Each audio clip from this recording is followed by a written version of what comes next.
A 17-year-old human trafficking victim was rescued after a multi-agency investigation by the Louisiana State Police, the FBI, the New Orleans Police Department, and Kenner Police Department led to the arrest of this man, 26-year-old James Muse from New Orleans.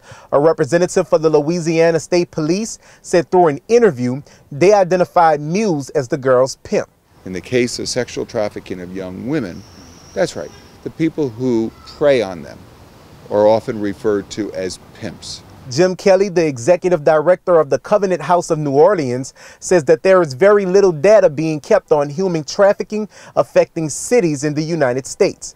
They teamed up with researchers at Loyola University for the Modern Slavery Research Project recently, and it showed that New Orleans was in the top 20 cities for human trafficking. To think over 100 kids a year walk through our doors have been humanly trafficked, that's a big, big number. The number for Covenant House New Orleans is almost identical to the percentage for Covenant House in New York. Kelly says organizations like the Covenant House are on the front line in helping victims of human trafficking. The modern slavery research showed that out of 99 homeless youths they surveyed, 14% had work experiences that met the federal and state definition of trafficking. Kelly says many youths are desperate to find ways to earn sustainable living. You're 16, you're 17, you're 18 years of age, you end up on the street. How do you get by?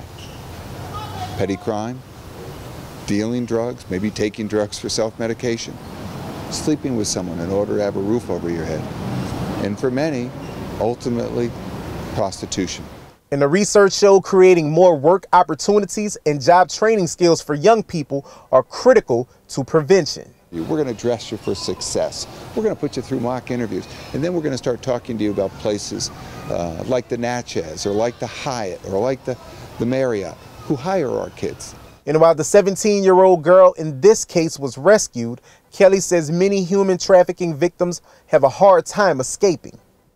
They take the kids at the most vulnerable level and say, I'll take care of you. Now, the way they take care of them over time becomes physical, right? Becomes sexual, right? So it's hard. Police say James Muse was arrested without incident on May 29th, and jail records showed that he was booked in Orleans Parish with trafficking of children for sex purposes. His bond was set at $50,000, and jail records showed he is also being held on a warrant for Jefferson Parish and 2 municipal attachments.